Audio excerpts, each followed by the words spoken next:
Hi, this is Anand Dharmaraj from Indie Motard. Um, just kind of wanted to talk about preparation of a motorcycle for a track day or a race versus something that you're going on a trip or a tour with. I mean, it's pretty obvious that both of them are fairly, in one sense, a lot of common things, but it's also the degree at which the motorcycle is maintained and looked after prior to a race versus a tour. So some of the things that I do before a tour, especially if it's a slightly longish trip, or for that matter, any kind of a tour that I'm on, there's some pretty obvious things that I do check. One is, of course, the oil level. The second is the coolant level. The third is things like obviously the chain being adjusted, lubed, cleaned, and lubed. Tire pressures. I typically like to run definitely lower than what the manual says, just because I feel like the manual always tries to give you air pressures that are I don't know, more suited for very perfect conditions in one sense, and maybe they also inflate the tires to give you mileage, so to speak, on your fuel. So I typically run about 2 to 3 psi less on the on my tires as opposed to what's in the manual. Some of the other small things that I think will make a huge difference is to be prepared in terms of I do check the battery in terms of whether it's charging or not. I do sort of run over all the nuts and bolts in terms of just making sure that they're all torqued, or at least making sure that none of them are out of spec. So yeah, it is an extra 10-15 minutes, and maybe you do need some additional tools, but it makes a huge difference in ensuring that in your mind that these motorcycles are, I mean, the motorcycle is fit to be on the road, right? So simple things like vibration can make a couple of nuts and bolts loose. I check my brake calipers, I check my front axle. I do check my levers, the gear, shift, brake, all of that, the play on the rear brake lever. A lot of motorcycles I've had at the garage who have complained about the rear brake jamming while on the trip, etc.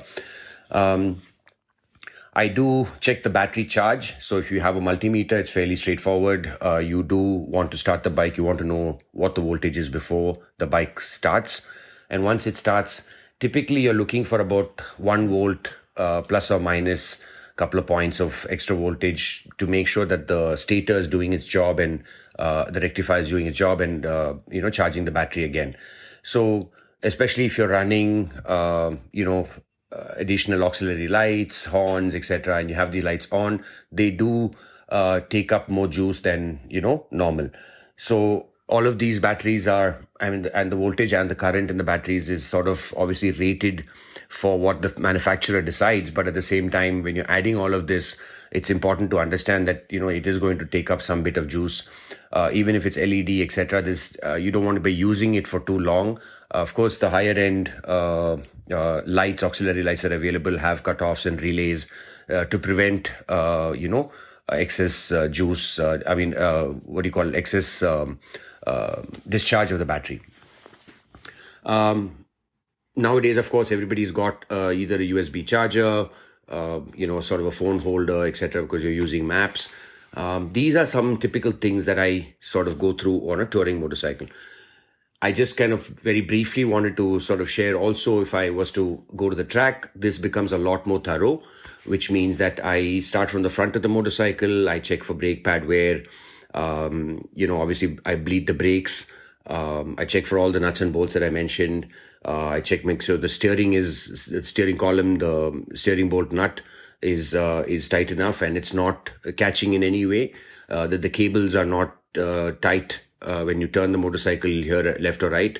I also, apart from all the battery tests that I mentioned, we want to make sure that the motorcycle is track ready. So the drain bolt nut, that's very critical, because obviously if that comes loose during the track, you're spilling oil, not just being unsafe for yourself, but for also others.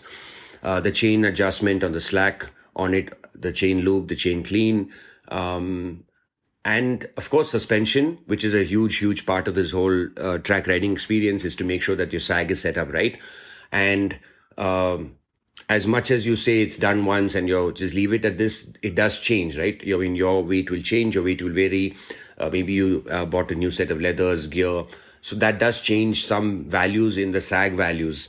And that is something that I will pay attention to on a race motorcycle. On a race motorcycle, of course, the coolant, for example, is we run typically something a lot more like Redline water wetter, engine ice, things like that, which keep the temperatures down. And of course, run better fuel. So there's a whole difference in a touring motorcycle check versus a track prep motorcycle. So that's my couple of minutes of gyan for the day. And I hope you guys enjoy this. Thank you. Thanks for listening to this podcast. I want to hear your stories, your motorcycle experiences, what you've been doing, and how motorcycles have made your life better. So if you have something to say, DM us on Instagram, and I'll be more than happy to get you on this podcast.